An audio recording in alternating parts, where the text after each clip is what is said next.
Hello, everyone, and welcome to another episode of the Jens Heitland Show, where I interview experts from different fields to connect the dots of innovation and entrepreneurship.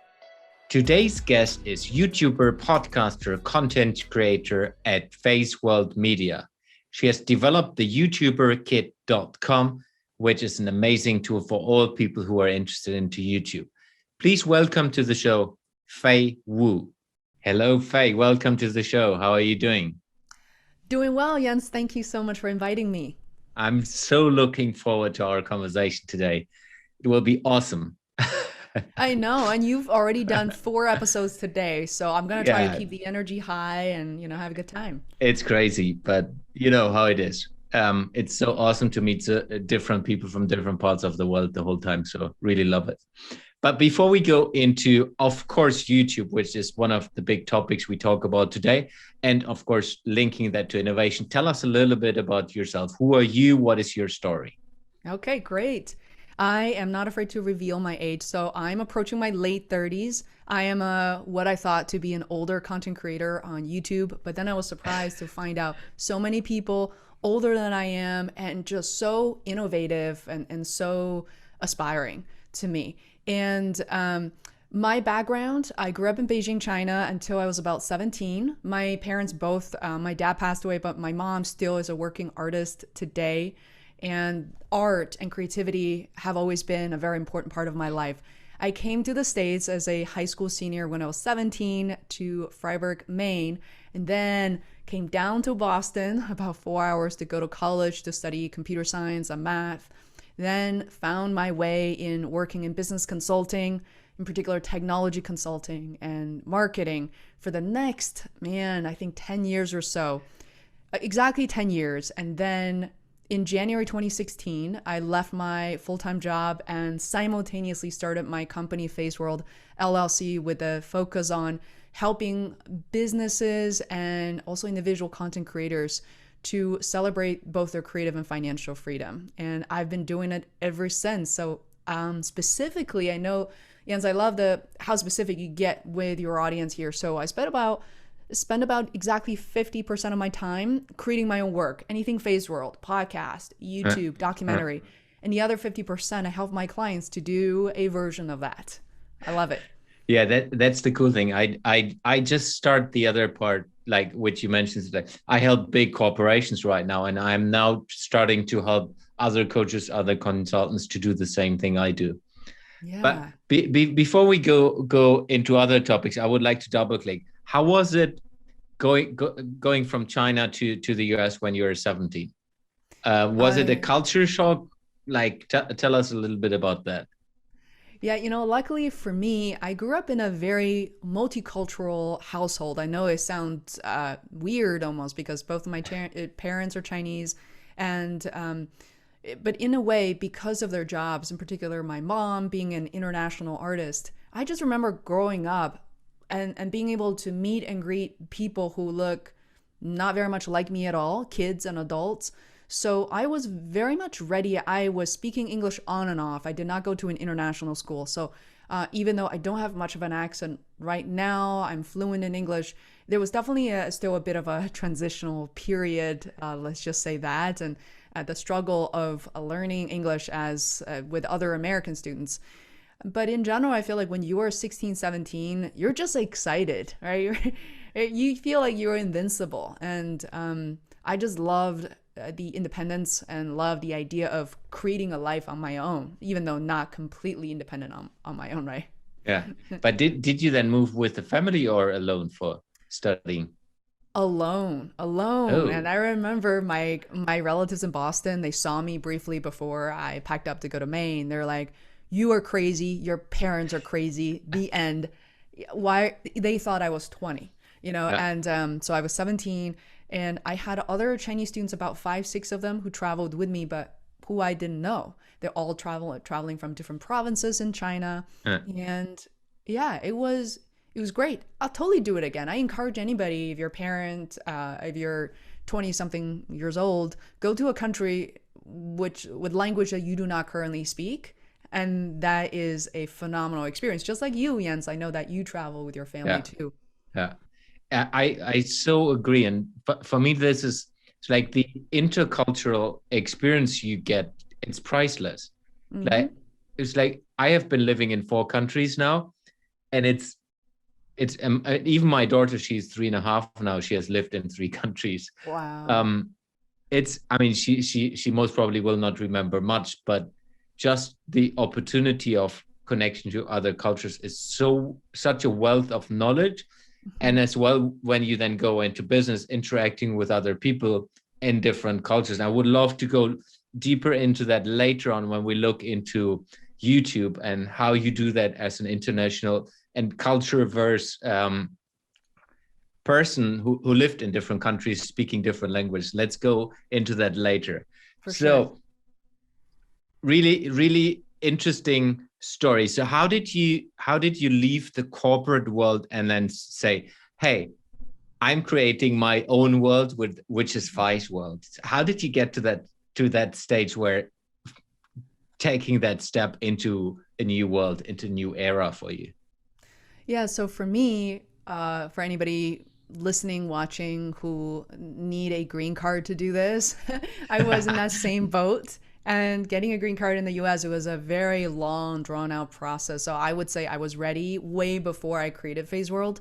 I think in my mid 20s, I knew the corporate life wasn't for me. But then, back then, we're talking about 12 years ago, it was hard to find those building blocks to say, oh, now I can follow these entrepreneurs. Oh, now I can look at someone like Fei, who is just a few steps ahead of me. So back then, I didn't know quite what I needed to do to get there. So I decided to start my podcast, and that became my excuse to build this tiny little platform. And back in 2014, not a lot of people had any shows. Yeah. And I just started interviewing people from within the company to very quickly branching out to producer and Disney, traveling speakers. I would watch a show I like and go into the credits, be like, okay, that writer, Will Collins, I'm going to interview him. It was really interesting because for people who grew up maybe being Asian or feel very introverted, depending whatever the culture or family dynamics may be, it was really good exercise for me to boost my confidence and to know how to reach out to people, how to convince them to be on the show while I had 5 listeners. I think that same set of skills transferred to YouTube, that I was able to convince sponsors before I was ever big. I'm still not big. I'm still a micro influencer. I think with that, the punchline of that is a lot of my guests, connections, listeners became my clients. And so from October 2014 to fast forward 14 months later in January 2016, I was like, I think I can do this. I have enough clients that I could do this. I didn't really, in retrospect, right? Money wise, a number of clients I didn't, but I felt like I think I can do this now. And then the funny thing, I will say that as soon as I left my job, I remember my employer was dangling like $2,000 over me. He's like, you could get a promotion for $2,000. And I think within that weekend, after I left my job, there were 3 different opportunities, consulting engagements I rushed in. It was great, leap of faith, but wow, one of the best decisions I've ever made. Yeah. And it's so interesting. I hear this quite a lot, that it's first a little bit scary to do that step, but most of the people who are really into that, who really feel it, they're saying it's like, hey, best decision ever. Yeah. And so for me, it was like, I don't know, I exponentially learned more and deeper of all topics I was exposed to than ever before in the 20 years of corporate career. No How, kidding, how was right? it for you? Oh, yeah. Because what scares people, in addition to the paycheck and where to get the health insurance, like you said, Jens, is the unknown. Like what you don't know, what you don't know. And then you get in there, you're like, oh, one thing I hear from different people who are afraid to become entrepreneurs, like, okay, now you're your own marketing department, you're your own account payable, all these things. It sounds so scary. And I said, but it's not. Well, here in the US, you go to Health Connector or healthcare.gov, select your state, and based on your income, now you can choose a variety of health insurances you can afford based on your income. So even for freelancers who used to make, let's say, 100,000 US dollars, and now you're predicting your next year maybe $35,000, $40,000 with a family, well, you can get your entire family covered with affordable health insurance if you know where to look. But it's really simple. And the other thing, I think, what was I talking about? Like, yeah, health insurance or account payable. I use FreshBook, I think. And some people use Zero with an X. And it's like setting up your PDF invoice. That's also really easy to do. Yeah, And then these systems comes with reminders. So I think we need to be very strategic and be realistic about what it's like. And it's a lot less challenging than your mind is, putting you in a place for. So yeah, agree. So you started your own business, and how did you get into YouTube? How did you start thinking about, hey, so you started the podcast in October 2014 and then somehow transitioned into YouTube, or did you start YouTube at the same time? How was that? Oh, I wish I did. I did not. I was not comfortable in front of the camera. I had the fear. Maybe a lot of people are thinking that I don't know where to look. I don't have a fancy camera. I don't want these trolls on YouTube to come after me. There are not a lot of those people, surprisingly. And now YouTube has a better way of catching them up front anyway. So there's an in-between episode for me, which was my producer Herman convinced me to shoot a documentary series. And we did that in 2018. The show is out on Amazon Prime in 2019. I had this itch, which is I really wanted to be in front of the camera all of a sudden. I wanted to continue that journey without having to invest $100,000 to do it. So I talked to him. So having a partner, having the thinking partner really is so key. I feel like I have a lot to say about that. Having someone you trust. And that doesn't mean a million gazillion workshops and masterminds, but like someone you trust. So we just started the journey in September 2019, right before the pandemic, obviously not knowing there was going to be a pandemic. And I think my channel caught a wave of being kind of the go-to resource for Zoom virtual meetings and people trying to teach fitness classes using Zoom. And that was a break for me before, so that I was able to gather a lot of subscribers in a very short period of time and kind of grow my channel from there. Yeah, that's interesting, because it's often that you think people who are successful with YouTube, they're already either doing this a very, very, very long time, or have something which is so niche that everyone is just searching for this specific topic. But I think for you, it's also what I love about that is like you gained the confidence over the podcast, which was at that time, at least, the audio version only, I guess. Yeah. And then you took that step by step to the next level. Yeah, it took a long time, frankly. Yeah. I hope people are not turning off this episode thinking, I wish there's a fast route to success, like 6 months to a year. Yeah. Right. It took a long time for us to get there. And yes, maybe for you to look back to your corporate life, it wasn't that moment where you decided to leave that you started to build these entrepreneurial skills. Maybe a lot of these things already kind of bubbling and marinating while you're still at your job. I think that's the reality for most people. Yeah, absolutely. And for me, it's like starting my own business and then finding the world. Hey, there's YouTube. Hey, there's podcasts. There's a lot of other fun stuff, which I of course consumed before, but with a completely different mindset. It was more for entertainment and fun, and yeah, of course, education, because I think it's for me, it's an amazing tool for free education around the world for any topic you're into. Mm-hmm. I've never seen myself doing stuff like that. And then, of course, specifically not from a business, because when you work in a corporation, then maybe there's a corporate channel, but not really in the businesses I work. It's like, hey, YouTube, that's like the fun stuff. It's not for business. Right. We have a website, and that's like the old school way of thinking, or old school. It's corporate, big corporate stuff.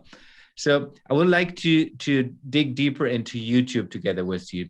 So let's start with YouTube as an innovation tool. How do you see the opportunity for businesses and business owners working with YouTube as a tool?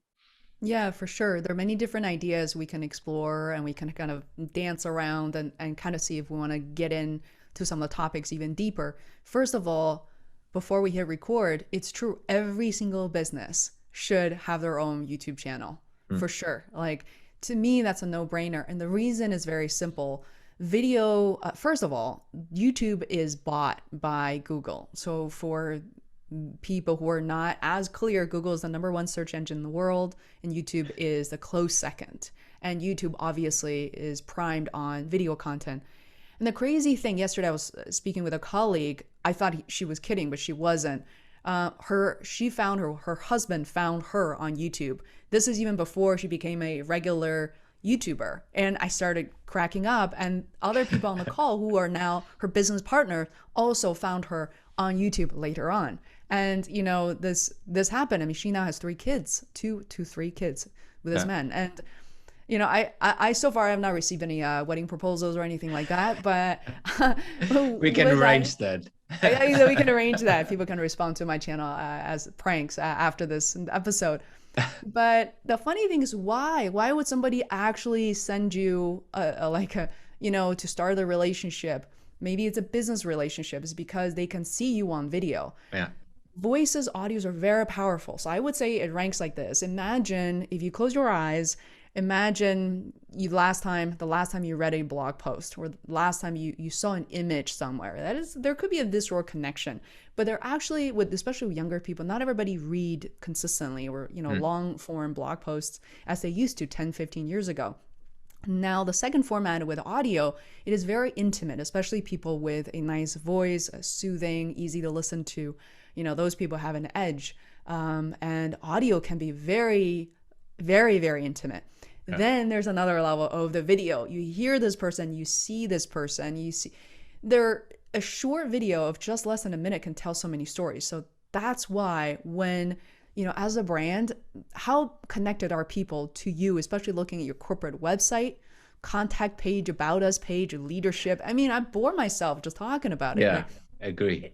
Right? Every revision, every image, everything needs 30 rounds of approvals. But the videos are different. Videos are innately kind of raw in a way, right? Unless you hire an agency spending a ton of money producing this super slick video, and guess what? People are not interested in that type of content on YouTube. People want to get to know who you are, exactly. The mistakes you've made, success, no matter how little. So that is no brainer. So I'm going to pause, and I have some ideas for perhaps what business can start with, like creating videos. Like, that sounds good. Well, I got nothing to start with. Yeah. Before we go into that, I would like to explore the part. I mean, if we now think about large corporations, and I was in a discussion this morning where we said people are following people, not big corporations. So if we take your example where, hey, there's a website, it's a large corporation, and they show their board of directors and their management teams like old school style photos. Mm-hmm. And it's not, you don't really get a sense for the person, like you said. So right. How would you support a company like that with your business and saying, hey, how could we pep that up? How can you be truly authentic using videos inside of YouTube to as well get a completely different perspective of what the company can be for future employees or customers? Mm-hmm. That's a great question. I've recently had several conversations with big corporations that I can think of from hundreds of employees. And in one case, I think will be even more than that. Now, I have to say that the beginning of this journey may be hard for you because there are always going to be a few advocates who really believe in this. They will find me, they will talk to me, but then at some point you have to turn around and talk to these stakeholders to say, I think YouTube is a good idea. We really should do this, right? So it doesn't take much for you to browse on YouTube right now. Think of the biggest brands that are relevant in your country, in your world. Search for their channels and see how engaging their videos are. And you can do this. You can go through this exercise in 5-10 minutes, and you're going to get a lot of insights for what you should do for your company versus what you shouldn't do. And that would be pretty trivial. There's another tip I have is as you go through this, go to their full video list, and there's something called sort by. You can sort it by default is recency. So you see their most recent videos. And then you can also sort by, the earliest videos as well. You can also sort by most popular. The most popular videos are often very surprising to the creators themselves, meaning or to the companies themselves. They're like, we didn't spend a lot of money on this. Oh my God, that's Joe Schmo, who's not even a C-suite person. Like, we don't even know who that person is. And this video became really popular. And YouTube will give you further insights if you own the channel to say engagement rate, where do people come back, where do people drop off? So you learn a lot. I would start with those insights as opposed to what may have worked well for you in a TV commercial, or what has worked well for you in the past if you've never had a YouTube channel. Start learning even from your competitors and get some insights, which is something you don't have. If you don't have a YouTube channel, you have no analytics, you have no insights. It's just guesses and assumptions, right? Yeah. Because of innovation, I always talk about you need to do experiments and you need to put things out there to be able to learn. So I'm a big fan of just producing things and figuring out if it is working, and then you find the right way of doing it and getting better, of course. Like with podcasting, if you just listen to the first 20 episodes, they're not as good as the last two. Let's say it like this. And I guess it's the same. How do you work then with the company? Because they most probably are in the state where I came from a corporate. Everything need to be 100% from day one. How would you work with them in that way? Yeah, it's interesting with companies. That's always been a challenge. So, as you're selling part of your service, like you said, Jens, we have to be honest about our approach. And my approach working with the right clients is never, like you said, about making 110% perfect. Let's release one video every 3 months. Oh, let's produce a ton of videos and let's stare at one of them, make sure it's perfect, and to release one video every 3 months. That simply won't work, and I'll be upfront. And then I get two responses to say, you know what, that's the only way we want to work. Let's not work together. Or, you know what we've done for the past 10, 20 years haven't really worked. We're dabbling into this new media era, even though YouTube isn't quite new. Let's give what Fei says a shot. And that makes them a really unique and really good client. And so, like you said, one thing I've been doing, working on as part of the YouTuber kit.com, there are a couple of spreadsheets companies seem to really like. They're assessment based. So I have a roadmap it's called the 12-week roadmap, in which I have a clean slate and I have an example. I know you come from consulting that you're like, this doesn't need to blow your mind, but it's something where you can say, is this a good idea? Companies always say, you know what, let's sign up for a budget. I have this amount of money. It's going to run out. We need to know if it's a good idea. So with the YouTube, by the way, I'm also very honest. With 1 month, it doesn't work. No. 30 days doesn't work. Even 3 months is a really, really tricky situation, right? 3 months may have worked for some people. It's a very, very small percentage of people who, became lucky in a sense, right? 6 months is the minimum. A year is ideal to commit. And that could scare a lot of people away, which I love, by the way, because if people thinking they should succeed within 1 to 3 months, they're not my clients, and I'm not there to achieve their overnight success. So we're getting into like a sort of elimination process, which unfortunately it sounds painful, but it's part of the business process for sure. I mean, that's what you need to secure as well, because you are a person who is doing that for yourself, for your business, and then helping others to do it. So why should you waste your time, which is precious, of course, with helping clients, which you need to convince every day? It's just painful. Oh yeah, that is such a great question. I think for many of us creative entrepreneurs, there is a trade-off. So I think there is that North Star for many of us to say, one day I'm going to reach the running my channel only, and nobody else. And frankly, there are people who are doing that successfully, who can do that easily. I'll throw out some names. Pretty much a lot of the YouTubers you see, even over 200, 300,000 subscribers with the right execution, sponsorship, you can do it then. You don't have to take on part-time, full-time job or work for any client. Ali Abdal is a great example, who has now fast growing channel of I think closer to 2 million subs. When I followed him, is at 1.3 or so, not so long ago. It's growing very fast. And he says something that he finds tremendous amount of joy of doing different things, even on a daily basis. So he loves his channel. It generates a lot of money, but he also wants to be a part-time doctor, wants to be a musician, wants to do all that. I think inherently, I'm kind of wired in that sense. And also, to be honest, right now, I probably can't just live off my YouTube money. It does generate a significant revenue for me. And I argue if I focus primarily or like totally on my, wholeheartedly on my channel, I probably can grow it faster and get there sooner. You know, it's debatable, but I also have tremendous amount of joy helping other people do it. My clients, for people who are listening, are musicians. I also have a project called Enabled Disabled, Disability Advocacy, Diversity, Equity, Inclusion, in palliative care, and home theater, automation, voice control systems. So they're all over the place, and I love just being able to interact with different people and businesses.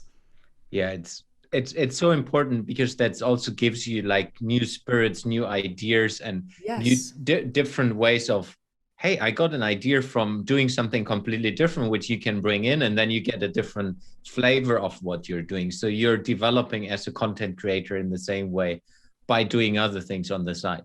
For sure, cross-pollination is a real deal. It helps your client. Absolutely. I can see that happening all the time. Something may have worked for Feisworld could actually work for pure audio video. And we overlook that all the time, especially coming from corporate, to say, you're in the communication department, make sure you do not talk to developers don't talk to UX designers. And even though, everybody's protecting their discipline to say, this is the most important thing, we should have all the budget we want. But it's when you start talking to and learning from one another is when you both become more powerful. Yeah, agree. So let's have a look into YouTube for entrepreneurs, like people who have started their business, let's say in the last 2 years, and they are kind of on the border of saying, hey, YouTube podcasting, that might be something for me, but let's double down on YouTube. Why should, like you mentioned already, every entrepreneur should have, or every corporate should have a YouTube channel. Let's dig a little bit deeper into YouTube channels and YouTube for entrepreneurs. So let's start high level. Why should everyone have a YouTube channel? Yeah, I think if we pick one example, it doesn't matter if you run like a hair salon or if you're a podcaster. As a entrepreneur, you should have it. It's free out there, right? It is literally a free marketing engine. Think about like how many, I'm sure, Jens, you get the bill, you get your business credit card, you look through, it's like, oh, ConvertKit, Squarespace, all these things I got to pay for, and you're used to paying for them. YouTube is actually free for anybody. You have a Gmail account, and you can also have a Google email that doesn't end in gmail.com. It's there for you. You can start uploading videos today. You can beautify your channel. So it's free, and it's extremely powerful. It's a little intimidating at first, but the intimidation actually subsides very, very quickly, to my surprise. And if I dive in just a little bit into using a lot of entrepreneurs I know, and we're both podcasters. We haven't been doing this for the same period of time, but when you go on LinkedIn, everybody's live streaming, speakers, coaches, authors. And even if you don't see yourself as this quote unquote full-time podcaster, you have your content floating somewhere. Why not on YouTube? And these days, since the pandemic, people are very comfortable sharing videos. So there you go, recording videos, uploading them there. Even if you have, like me, audio podcasts, and for the first 5 years, my God, I wish I recorded all the videos, right? And I didn't. So I repurposed my audio content on YouTube. And I'll give you one example. When I interviewed Chris Voss, who wrote Never Split the Difference. And my interview with him was audio. I didn't even see him. It was literally us on Zoom with video turned off, like little stupid, ID photo. And that one audio piece converted to be video on YouTube received close to 10,000 views. And that interview was an hour long. So from that, and most people watch 80% of it. From that one video, I had all the watch hours I needed to monetize, as crazy as it sounds. So definitely do it. It's what's stopping you from doing is probably just your current mindset right now. If you're thinking, when will I make money? Would I look amazing on video the first time around? Get rid of those things. Just, throw something up there. Yeah, I so agree, because the first 20 videos, or even more, are crap. So if it's better to start earlier and then produce a lot of videos, because you get better over time, and then it's like second nature. Exactly. And I can just say it for myself. I have started the total YouTube game in December last year, which is like super. It's still infancy. Yeah. From that perspective. But if you just look into the progress I did personally in interacting with videos and so on, it's tremendous for me, and it's a huge opportunity for me using it as a business tool. As well, the skills I gained, I use now in presentations, keynotes. Because of pandemic, everything is digital, and it's just 10 times up the game if you do this every day. So for sure. When you work with entrepreneurs, how do you help them strategically going into YouTube and using YouTube as a strategic tool? Yeah, I want to give you a specific example. I realized I had something else that people do find you on YouTube. They're direct and some indirect business leads. When I say indirect, via emails, people want to probe a little bit more. Why should I work with you? Am I clear on what you're offering? And YouTube videos are, in a way, really helps people clarify that. Recently I was hired to host a webinar of over 5,000 people. Literally, the event organizer found me on YouTube, sent me a message, and the whole engagement happened within a week. It was mind blowing. So to answer your question, to work with entrepreneurs, let's say someone, in this case, I'm thinking someone who's not necessarily a podcaster. So I'll use Gustavo as an example. Gustavo is a co-founder of Pure Audio Video. If you go to their YouTube channel right now, they just got started maybe a couple of months ago, and probably with 8 to 10 subscribers, right? So you have to get over the hump of feeling that's embarrassing, like it shouldn't be there. You have to start somewhere, right? And take a first few baby steps. And what's incredible about that journey was, at the beginning, we had a lot of ideation, brainstorms. But when you work with an entrepreneur, you have to respect what they're comfortable doing, what interests them, not just you as a coach, as a consultant. So very quickly we realized that Pure Audio Video, as a home theater, home automation company, they work with a lot of vendors. Obviously, they're not going to just go ahead and invent everything Lutron or Sony has to do. So they work with these incredible vendors. We had this idea of, okay, you during the pandemic, it's not like, Gustavo, you can travel to these companies and say, set up a 4K camera and off you go. There are a lot of approval, things like that involved. So we ended up creating an entire interview series. And recent interviews, we invite people to join us live, to ask questions live. And as a result, it went from just Gustavo and with Lutron, Gustavo with all these Pure's 365, which is a water filtration system. And most recent one I was really excited about was with Barco Residential and a gentleman CEO from NIO, NIIO, which is a digital art company. So that video, literally within a day later, the video had, check it out, 6 views, because we didn't share it anywhere. Okay, YouTube is not broadcasting. 6 views. From the 6 views, he had 2 projects signed up. That's awesome. Isn't it amazing? So I think we need to take a step back to think about this embarrassing. I heard the word embarrassingly low views. How many subscribers? You got to get rid of these things, because businesses actually have different purposes when putting this content out there. And none of these engagements and projects are cheap. We're not talking about selling something for $200. These are home installations. So it's awesome that you say that, because I'm fairly low as well in the followers and so on. but I'm getting a lot of positive feedback, and I've had as well one client who has chosen me, of course, because of my background and business stuff, but as well because I'm posting things where I'm 100% myself. So Right. he was saying he trusted me from day one because he has seen me so often posting my daily vlog, even on LinkedIn, which a lot of people would never do, Yeah. where I just talk into the camera and say, hey, this happened today and it wasn't perfect, but that's just how it is. And he Yeah. was saying, because of you're doing that, and I'm trusting you, and I want you to help us doing something similar as well, which is not really my job, but that's now one of the pieces I help the corporation with. How can you use this authenticity in social media as well, which, like, I would never support someone normally because that's not my game. But they asked me, so I said, of course I can help you, because I'm operating the whole thing on my end in the same way. So I Right. 100% agree. It's not about, a lot of people just look at YouTube. Hey, these are like, to the YouTube star Casey Neistat, and with, like, I don't know, 20 million followers, or however many followers they have. But it's like, yeah, if you have a couple of million, then you're the star. But there are a lot of gamers and so on who have just completely different purpose. It's not, they're not running a business in that sense. They run Right. businesses in different ways.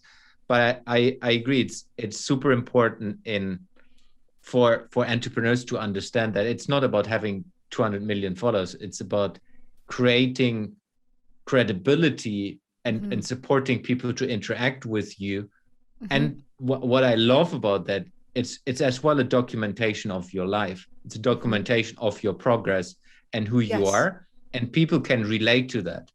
So Yes. Yeah. if you watch my first videos, which are from December last year, in 5 years, I will be in a different space.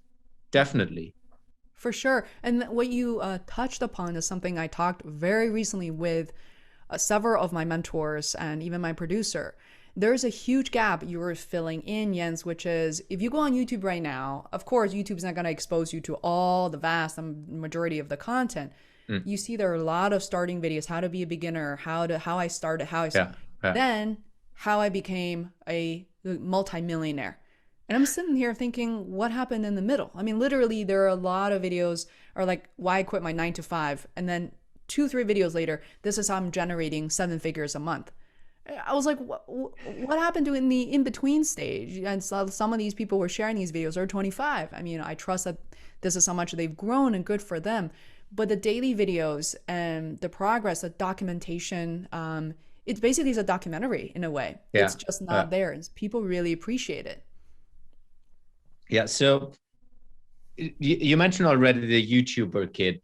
Mhm. What is that about, and how can that help people to get started with YouTube? Yeah, so the YouTuberKit.com, I bought a separate domain, not to confuse people with Feisworld, has 4 portions. So there are 4 chapters to it. First of all, it's not a course, it's a kit that you can go right to the section that you're in, the part of the journey you're in. So it starts with startup, content creation, marketing, and money. And the money sounds funny. That has a lot to do with sponsorships, YouTube ads and things of that nature. And I felt like I was trying to fill a void in the market, because I think we're used to this idea or concept of masterminds, workshops, courses. Mm. Mm. So many people I know sign up for these YouTube courses, spending upwards of 5,000, possibly more, like premium $10,000. They go in there, they really trust these 3 million follower YouTubers, so well organized. And then after 5 to 6 weeks, they feel like they're sitting in a puddle of pee to say, oh, now this is where the work begins.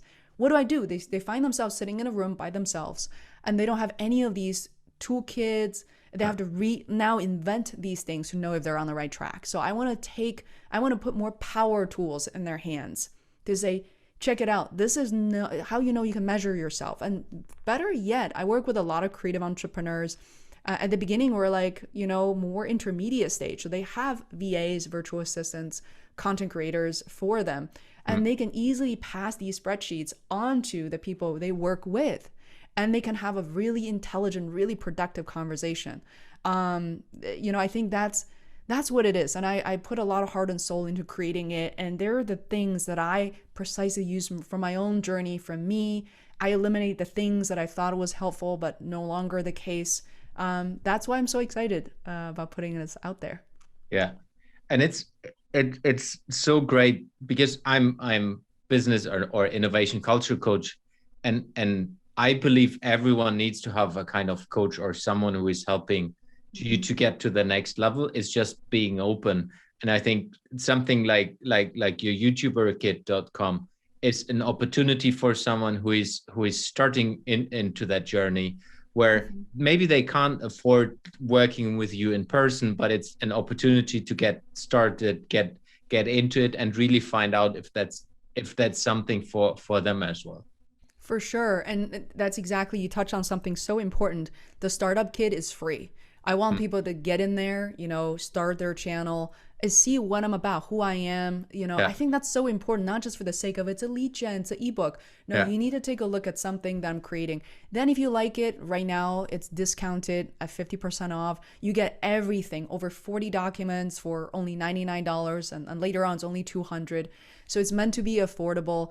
And then, like you said, Jens, from a business entrepreneurial perspective, to consult me, that's something I charge $300 for an hour or $150 for 30 minutes. And then people who want to record the session and help me, have me produce a channel evaluation with prioritized milestones and research titles and descriptions.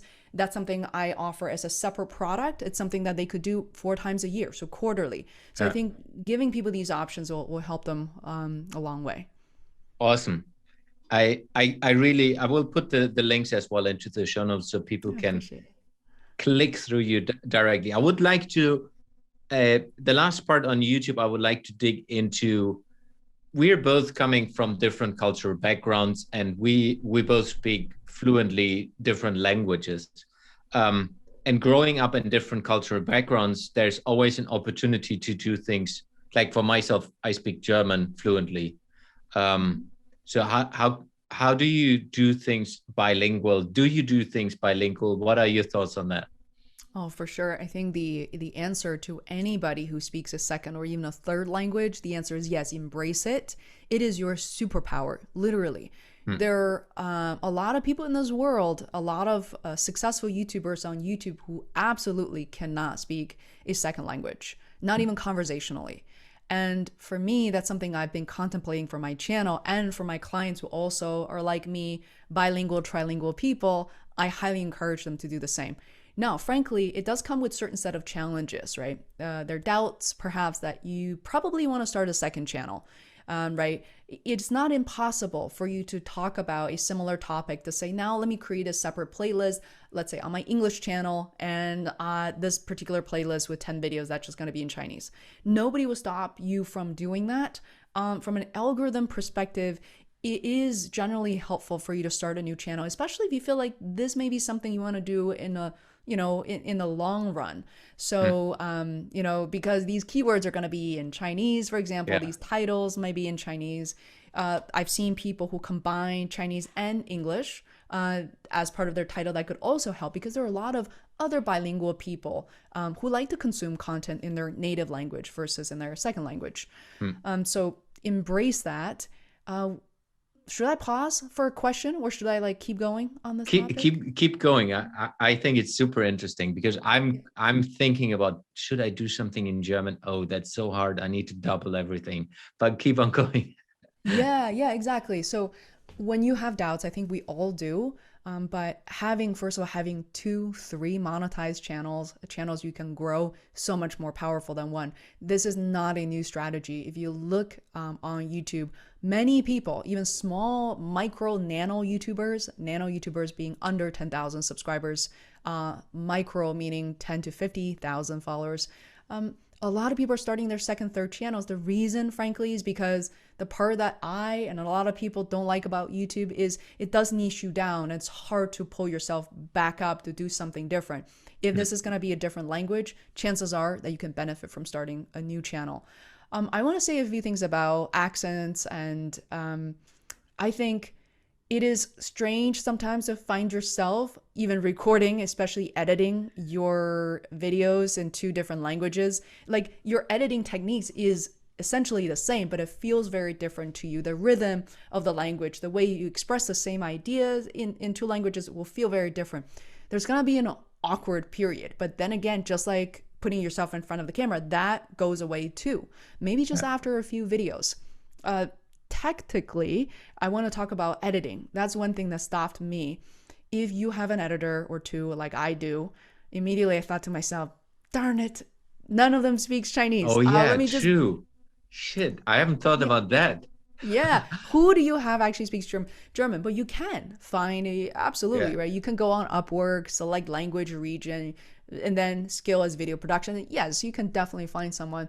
But at the same time, I feel like if I indulge myself in this, I probably will have to or want to edit the first few of my videos because right now, sort of the theme of your videos are perhaps changing. It feels differently. And a good editor, by the way, a good video editor will be able to look at your video in a different language and be able to apply intro, outro, and the general look and feel to your other videos. But again, if you work with a VA, an editor at the entry level, you might have some explanation to do. The transition may not be super smooth, but just do it. And because we talked about the fact that, man, the competition for your second language, I don't even care what it is, that's not English, the competition is a lot less. And you can actually easily add captions and subtitles to your videos. One woman that comes to mind is Kimono Mom. She's learning English with a lot of challenges. Her videos are primarily in Japanese, and I find myself watching all her videos in Japanese and realizing 10 minutes later that I don't speak the language, and I will turn on the caption. But people connect with you on a visceral level beyond the language itself. It's worth mentioning that too. Yeah, that's great. I will check that out if I'm really doing a German one. So cute. Yeah. So yeah, I could go way more deeper into editing and a lot of things. Maybe we do that in a live session one day. I would love to explore more. We have an interview coming up too. We can explore. Yes, true. Yeah. Looking forward to that. So I would like to get to the last part of the podcast, which is a couple of questions that are a little bit disconnected to what we have been talking about until now. So question number one is, if you would have the possibility to work with a project that's impacting every human being on Earth, what project would you choose to be part of or run, and why would you? Luckily for me, I am part of that movement. So I can actually speak to, which was only the case since the beginning of this year. It's called, it's related to disability. And so I hope that I will be involved in this project for a long time. It's called Enabled Disabled with 2 Ds in the middle.com. And we've had the privilege to interview so many people. BJ Miller, who's a palliative care doctor, another area, palliative care will be another area of focus I really would like to get into more permanently. Because I truly believe that as throughout our life, we all experience disability, and especially as we age. And the understanding of that, thinking, oh, that has nothing to do with me, or that upsets me. I think we need to get over that hump. I will provide shorter answers. I know these are supposed to be like rapid fire questions, right? Yeah, rapid, not so rapid. No, I love it. Next question is, where will you be in a year from now? And you can answer that on a personal level and or business. Yeah, a year from now, I will definitely have at least 2 YouTube channels, one of which will be Chinese for sure. And I want to build even more consistency, content consistency, and flexibility into my YouTube channels. I would love to develop more digital products, some which are courses. I love the idea of toolkits. Because I think something that really helps people. I love getting these emails. I have this thing called the Zoom timers. These are short videos that people download. I get emails all the time to say how they help people facilitate their Zoom sessions better.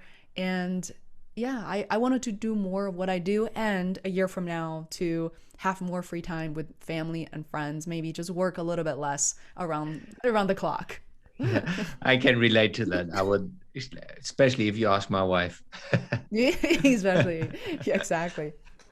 So, how do you keep yourself informed and up to date on the topics that interest you? Yeah, I think the most important thing is to give yourself time back to actually focus on the channels that give you the right information. Luckily for me, I've never been addicted to social media. That is not where I consume my information. I'm not super interested in watching tons of TV shows, hopping from Netflix to HBO and all that. Mm. I think where I get my information are from my close network of mentors and people. And even that, you need some filtering going on, right? So I have a consistent mastermind I've built since 2017. We don't charge a lot of money. We welcome people to join creative entrepreneurs on Facebook. I can send you the link as well, Jens. And we support each other. We know who each other is about. It is really easy to get the wrong advice. Going to a famous person or someone seemingly made a lot of money to say, I need to do this. And they give you a very snappy answer, but that's most likely not the right answer for you. So surround yourself with like-minded people, and getting to know each other will give you the right advice. Yeah, love that. It's so important. Yeah. Awesome. So how can people find you? How can people reach out to you? Yeah, it's really simple. I am Feisworld, Feisworld, pretty much everywhere on social media. And it's also Feisworld on Amazon Prime. And my latest product, YouTuberKit.com, is where you find the information that we talked about. Again, the startup part is completely free to download. Yeah. Awesome. Fei, it was a pleasure talking to you. As I said, I could do a couple of hours more. Yeah, for sure. Oh my God, you must be exhausted at this point. No, it's awesome. The energy is super high. So I truly love the conversation, and I learned a lot. Thank you very much already for that. Thanks for listening to today's episode. You will find the links and resources in the show notes of this episode. If you would like to support the podcast, the most impactful thing you can do is subscribing to the show on any of the podcasting platforms and give me a review. This will help me to reach more innovators around the world and bring some of you into the show. If you have any question to the guest or want to engage with me, feel free to reach out to me on my public WhatsApp at +49 151 7033 1176. I will repeat, +49 151 7033 1176. It's all WhatsApp, texting only. Or follow me on social media and contact me there. And finally, if you look for someone educating you or your team on innovation culture coaching, have a look at heitlandinnovation.com. Thanks, and see you in the next episode.